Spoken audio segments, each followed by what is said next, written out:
बिस्मिल्लाहिर्रहमानिर्रहीम, अस्सलाम वालेकुम नाज़रीन, मैं हूँ आसमा शिराजी। प्रोग्राम है फैसला आपका।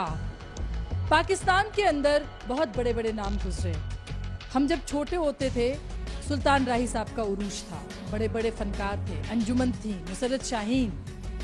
इसके अलावा दीगर बहुत से ऐसे नाम जो कि शायद अब मेरे जहन में से महव हो चुके हैं, लेकिन वो बहुत बड़े नाम थे। अब जबकि हम फिल्म इंडस्ट्री को देखते हैं तो उसकी सूरत हाल बुरी है।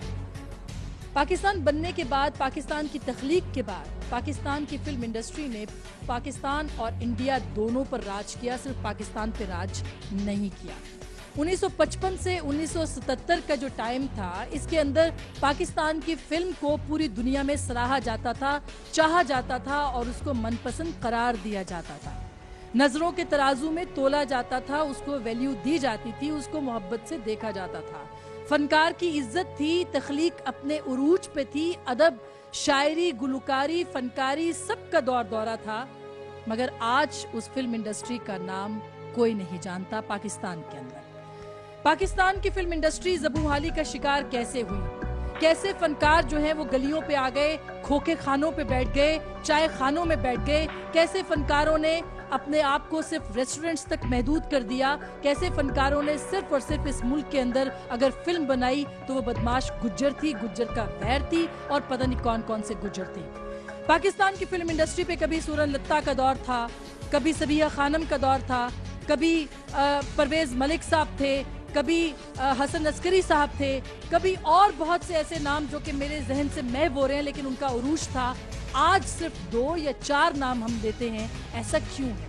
पाकिस्तान के अंदर 700 से जायद किसी वक्त में सिनेमा घर थे और 150 रह गए, तो इसका मतलब है कि आपको उरूज और जवाल की इस दास्तान आप तक पहुंच जाएगी जो सूरत हाल इस वक्त ज़बूहाली की है इंडस्ट्री की। किस तरह से फिल्म इंडस्ट्री का जवाल हुआ, किस तरह से इसका रिवाइवल होगा, क्या फिल्म इंडस्ट्री से वाबस्ता लोग भी इसके रिस्पॉन्सिबल हैं, क्या हुकूमतें भी इसकी रिस्पॉन्सिबल हैं, क्या पाकिस्तान के अंदर मार्शल लॉ भी इसके रिस्पॉन्सिबल है? ये वो सारे सवाल हैं जो कि आज के इस कटहरे में हम उठाएंगे और फिल्म की सनत के बहरान का इल्जाम आज के सनतकारों और फनकारों पे है। ये आज के कटहरे का मुकदमा है, फिल्म बीनों का मुकदमा, फिल्म के नाम, फिल्मी सनत के नाम।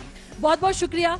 हम इस वक्त बारी स्टूडियोज में हैं और इस स्टूडियो की दास्तानें भी आपको पता है, इसकी शोहरत भी आपको पता है, और कभी इसका तूती बोलता था, लंबी लंबी कतारें इसके बाहर होती थी। आज हम खुद अपनी आंखों से इसकी ज़बूहाली भी देख रहे हैं, जहां पे स्टूडियोज ठंडे पड़ चुके हैं, फिल्म इंडस्ट्री से वाबस्ता लोग आज किस्म पुरसी की हालत से में जिंदगी गुजार रहे हैं। मैं बहुत शुक्रिया अदा करूंगी इन तमाम लोगों का जो कि यहाँ पे आए हैं और इन सब का ताल्लुक फिल्म से कहीं ना कहीं जुड़ा हुआ है, और इस जगह पे बैठे हुए जो कटहरे में बैठे हुए लोग हैं जिनको आज दिफा करना है अपनी सनत का, इनका बहुत बहुत शुक्रिया। मेरे साथ तशरीफ रखती हैं मोहतरमा नुसरत शाहीन साहिबा। किसी तारुफ की मोहताज नहीं, बहुत रूच इन्होंने देखा है, और आप भी, ये पाकिस्तान की सियासत, तहरीक मसावात इनकी पार्टी है और पीस वर्ल्ड फाउंडेशन के नाम से NGO भी रन करती है। बहुत शुक्रिया आपकी तशरीफ आवरी का।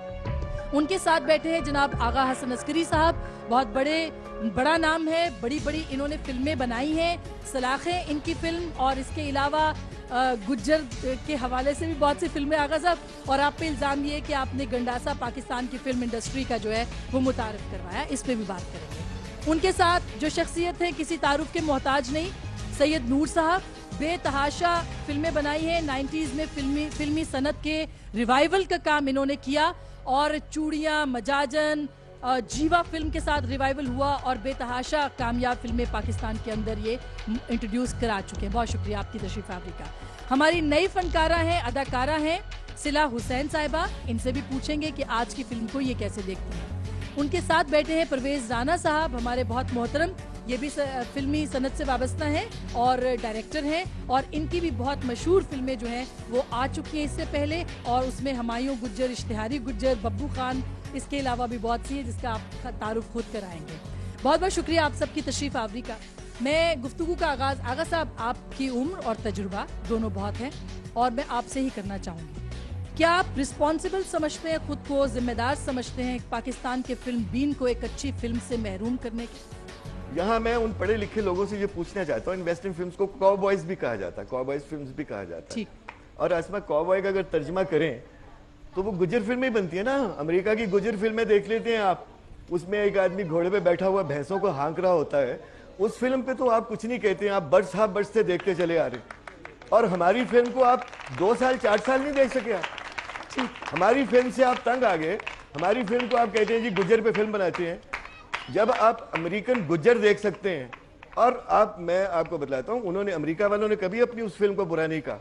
उन्होंने अपनी उस फिल्म में काम करने वाले एक आर्टिस्ट को अमेरिका का सदर बना दिया था। रेगन साहब जो थे वो उन कॉबॉयज फिल्मों में काम किया करते थे। बॉलीवुड को हॉलीवुड के साथ कंपेयर, मैं बॉलीवुड को कंपेयर नहीं कर रहा, मैं उस गुज्जर को कंपेयर कर रहा हूँ। वो गुज्जर गुज्जर ही है, वो यहाँ धोती पहन के फिरे या घोड़े पे बैठ के भैंसे हाँके। आपने दूसरा एलिगेशन मुझ पे लगाया है कि मैंने एक गंडासा मुतारफ करवाया। अगर यहाँ पढ़े लिखे लोग बैठे हैं तो उनको पता होगा कि गंडासा अहमद नदीम कासमी का तख्लीक किया हुआ एक शाहकार अफसाना है उर्दू अदब का।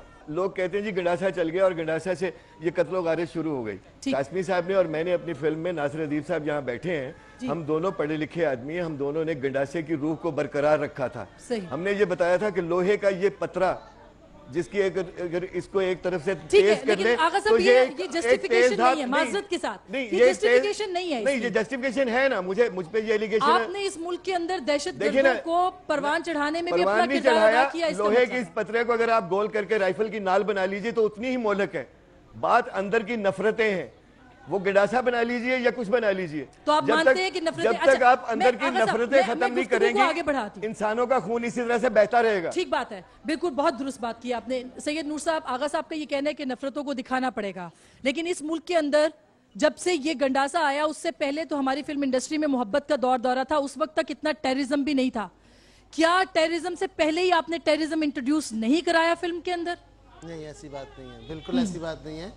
देखिए, फिल्म जो है ये रिफ्लेक्शन है सोसाइटी का, लेकिन इसके साथ साथ मैं एक बात कहना चाहूँगा यहाँ पे जो आगा साहब ने नहीं की। देखिए, दुनिया में जहाँ फिल्म बनती है उसको कैटेगराइज किया जाता है। ये जो आप गुज्जर मार का फिल्में कहती है ना, इनको देखने वाला एक बहुत बड़ा तबका है, ठीक, जिसके लिए ये फिल्म बनती है और प्रॉफिटेबल बिजनेस कहलाती है, ठीक, और उसको देखने वाले मौजूद हैं और आज भी देख रहे हैं। फ़र्क ये पड़ा है कि जिस किस्म की आप फिल्म की बात कर रहे हैं वो देखने वाले अपने ड्राइंग रूम्स तक महदूद हो गए और उन्होंने मल्टी मीडिया लगा लिया है और उस पर बैठ के वो फॉरेन फिल्म्स देखते हैं, वो पाकिस्तानी फिल्म नहीं देखते। लेकिन जो गुज्जर मार का फिल्में देखने वाले हैं वो आज भी जिंदा हैं और आज भी सिनेमा में आ रहे हैं और मुसलसल आ रहे हैं, और उन्हीं की वजह से जितनी भी हमारी फिल्म इंडस्ट्री है वो जिंदा है। तो क्यों, कौन सी रिसेंट एग्जांपल आप क्या देखेंगे जिसने आईना जैसा बिजनेस किया हो? अब तक आईना का रिकॉर्ड कोई नहीं तोड़ सका। नहीं, ऐसी अच्छी फिल्म आईना का रिकॉर्ड टूटा है। आईना का इतना बड़ा रिकॉर्ड नहीं है जितना बड़ा मजाजन का रिकॉर्ड है। मजाजन 5 साल चली है पंजाब में, 5 साल, और आईना 1.5 साल चली है। तो आप ये कहते हैं कि इसका मुसीबत ये है आसमा जी, आप ये कहते हैं मुसीबत जो है वो ये टैलेंट है, डायरेक्टर अच्छे हैं, कहानियां अच्छी हैं, लेकिन फिल्म नाकाम हो गई। नहीं, डायरेक्टर अच्छे हैं लेकिन डायरेक्टर्स के हाथ बंधे हुए हैं। और मैं आपको एक बात बताता चाहूँ, हमें ये जो फिल्म इंडस्ट्री का डिक्लाइन है ये मीडिया की तरफ से आया है। मीडिया ने कह के इंडस्ट्री खत्म हो गई, इंडस्ट्री मर गई, इंडस्ट्री का बेड़ा गर्क हो गया। कहाँ हुआ है? हम आज भी फिल्में बना रहे हैं, आज भी हमारी 4 फिल्में ईद के रोज लग रही हैं, कोई डिक्लाइन नहीं है। फर्क सिर्फ ये है कि हालात मुल्क कैसे हो गए हैं। ऐसे हालात हो गए हैं कि इन हालात में बीवी खामद को नहीं जाने देती, माँ बच्चे को नहीं जाने देती सिनेमा की तरफ, तो बिजनेस स्लो हो गया। लेकिन और ये टोटल शाह जी, मैं पिछले साल कितनी फिल्में लगी आप मुझे बताएं, कितनी बनी और कितनी लगी? पिछले साल मुझे ये बताएं धमाके कितने हुए? आपकी फिल्म ने बिजनेस तो किया, मजाजन ने किया, चूड़िया ने किया, जीवा ने किया, वो भी तो लोगों ने देखी। वही तो मैं कह रहा हूँ। नहीं, उसके बाद ये टेररिज्म तो बाद में भी शुरू हुआ, उस वक्त भी आपकी फिल्में लोगों ने देखी। तो फिर कैसे देखी वो फिल्म? मैं अब उसकी तरफ आ जाता हूँ। हमारे पास इतनी फंडिंग नहीं है कि हम कोई ऐसी आप जैसे लोगों के लिए हम फिल्म बना पाएं, आप जैसे पढ़े लिखे लोगों के लिए। देखें, शुएब मंसूर साहब को अगर फंडिंग मिलती है तो वो खुदा और मोहब्बत खुदा के लिए बनाते हैं, खुदा के लिए उसके बाद रिकॉर्ड बिजनेस किया। अगर परवेज राना को उतना बजट मिल जाए तो उनसे बेहतर फिल्म बनाएंगे। ठीक बात है। अच्छा, मुसर्रत शाहीन साहिबा, आप जिस इंडस्ट्री से वाबस्ता थी, आप सर ऊंचा करके बात करती थी कि मैं उस फिल्म इंडस्ट्री से वाबस्ता हूं।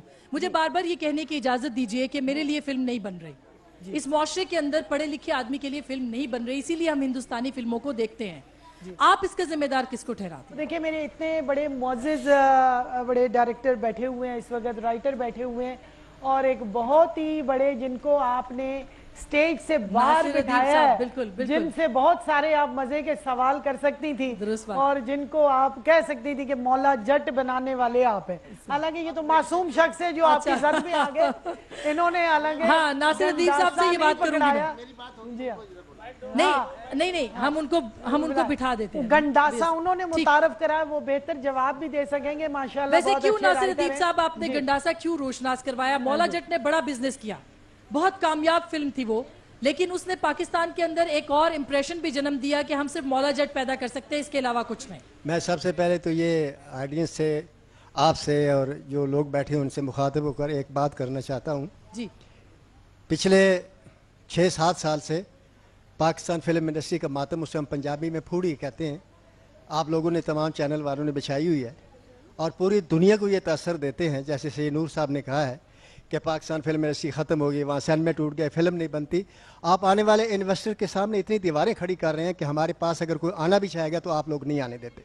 लेकिन हम पाकिस्तान फिल्म इंडस्ट्री में मैं नहीं मानता कि कोई बहरान है। ठीक, ये मैं 6 साल से कह रहा हूँ कि पाकिस्तान फिल्म इंडस्ट्री में बहरान नहीं है।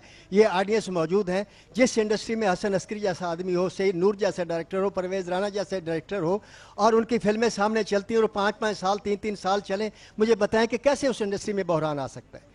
बात सिर्फ इतनी है कि एक ज़मीन है, उसको काश्तकार काश्त करना छोड़ गए, ज़मीन में हल चलाओ, उसमें अच्छा बीज डालो, उसमें खाद डालो, उस फसल की हिफाजत करो। उस फसल के खरीदार, उस फसल के चाहने वाले आज भी मौजूद हैं। लेकिन जिन्होंने अच्छी अदब के साथ सारा इल्जाम मीडिया के ऊपर तो नहीं लगाया जा सकता। मीडिया इंडिपेंडेंट हुए कुछ अरसा हुए, आपकी इंडस्ट्री तो 90s के बाद बिल्कुल खत्म हो गई है। हमारी इंडस्ट्री, आपको कुछ किसने फिल्मों ने कहा काम किया? हमारी इंडस्ट्री 90 के बाद खत्म ही? देखें, हमारी इंडस्ट्री को एक खुदरो पौधे की तरह चलना पड़ता है। ये एक यतीम इंडस्ट्री है। पाकिस्तान फिल्म इंडस्ट्री में मुझे बताएं कौन सी हुकूमत ने, कौन से सदर ने, कौन से प्राइम मिनिस्टर ने इस पर हाथ रखा? अगर बापडा को प्रॉब्लम होता है 50 अरब रुपया मिल जाता है। रेलवे के लोग, रेलवे वाले खा जाते हैं, उनको 50 अरब रुपया मिल जाता है। PIA अगर PIA बर्बाद हो जाती है, उसको खरबों रुपए का सरमाया मिल जाता है। मैं अभी बात करती हूँ, ब्रेक ले लेती हूँ, एक छोटी सी ब्रेक ले रही हूँ। जवाब रह गया अच्छा जी, आप जवाब दे दीजिए, फिर ब्रेक लूंगी। ये देखें जी, वो नासिर अदीब साहब ने बड़ा अच्छा जवाब दिया, आप भी उनको जवाब दे सकती हैं। वो मैं तो खैर इस बात से इख्तलाफ करूंगी कि मीडिया का कोई कसूर नहीं है। मीडिया तो चले आज हमें डिबेट में तो लेके आ गया, सामने तो लेके आ गया, वरना तो हम लोग सामने भी, हमारी बात भी सामने नहीं आ सकती। इस मुल्क की हुकूमतों ने सब कुछ तबाह कर दी है। रेलवे को भी प्राइवेटाइज कर दें, वापडा को भी कर दें, PIA को भी कर दें और पाकिस्तान फिल्म इंडस्ट्री को भी आजाद कर दें कि इन्होंने सियासत के नाम पर नेवडेग में सियासतदान बिठा दिए, सेंसर बोर्ड में सियासतदान बिठा दिए। दुरुस्त बात है, ठीक बात। मुझे ये बताया जाए कि फिल्म इंडस्ट्री क्या किताबों में पढ़ के आते हैं कि शॉट कैसे लिया जाता है, कहानी कैसे लिखी जाती है? उनको जो ना सियासी बुनियादों पे जी ये पढ़ के आए, सारे झूठे ग्रेजुएट असेंबलियों में बैठे हैं, झूठे अफसर बैठे हुए हैं, झूठी डिग्रियां लेके लोग बैठे हुए हैं। हमारी फिल्म इंडस्ट्री का जब तक सेंसर बोर्ड, नेवडेग और तमाम जो इदारे हमसे मुतल्का है, हमारे लोगों के हाथ में नहीं दिया जाएंगे। यहाँ भी बहुत सारे टैलेंट बैठे हैं, उनको दिए जाए। अगर बहुत दूर भी जाते हैं, सैलमान तक चले जाए। लेकिन मुसर्रत साहिबा, पाकिस्तान के वजूद में आने के बाद से अब तक 40 साल तो फौजी हुक्मरानों ने इस मुल्क के अंदर हुक्मरानी की है। सब हुकूमत का कसूर है। सियासत को निकालना चाहते हैं और मीडिया के शुक्रगुजार हैं। ओके, मैं मेरा इसको सिर्फ अजराए तफन्नुन लिया जाए कि हम फिल्म से सियासत को निकालना चाहते हैं। एक ये निकाले ना।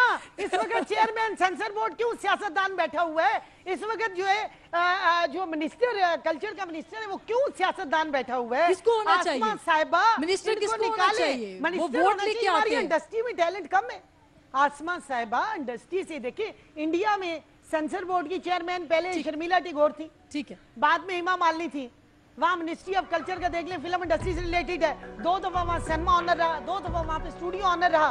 तो फिल्म इंडस्ट्री से रिलेटेड सियासत को लाएंगे तो हम सियासत पे बात करेंगे, ये हमें पूरा हक है। बहुत बेहतर, बहुत बेहतर। एक छोटी सी ब्रेक ले रही हूँ, ब्रेक के बाद वापस आएंगे, बात करेंगे कि किस तरह से तबाहहाली हुई और अब आगे क्या करना है। अपनी ऑडियंस से बात करेंगे। एक छोटी सी ब्रेक, मिलते हैं ब्रेक के बाद। सलमान खान शर्ट उतारता है, हमारे लोग क्लैप करते हैं। क्यों क्लैप करते हैं? शान शर्ट उतारता है, कहते हैं जी बेगैरत लोग हैं, साड़ी मां पे नाल बैठी थी।